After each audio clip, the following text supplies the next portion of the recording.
Welcome to Prepositions Part 1. Prepositions are very small words, but they make a big difference to the sentence meaning and help you to construct it properly. In this lesson, we will learn the prepositions on top of, in and under. In, on top of, under. Let's put them into examples. The pen is on the book. The photo frame is on top of the bookshelf.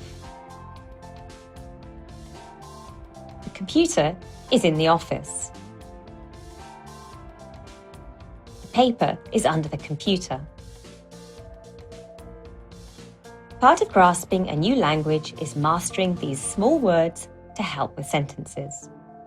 These words are prepositions, and you'll get used to them as you advance in the language. In this lesson, we have learnt prepositions. Repeat after me. In, on top of, under. Welcome to Prepositions Part 2. Prepositions are very small words, but they make a big difference to the sentence meaning and help you to construct it properly. In this lesson, we'll learn the prepositions in front of, behind, next to, beside, and between. Next to, beside mean the same thing. In front of, behind, next to, beside, and between. Let's put them into examples. The dog is in front of the door.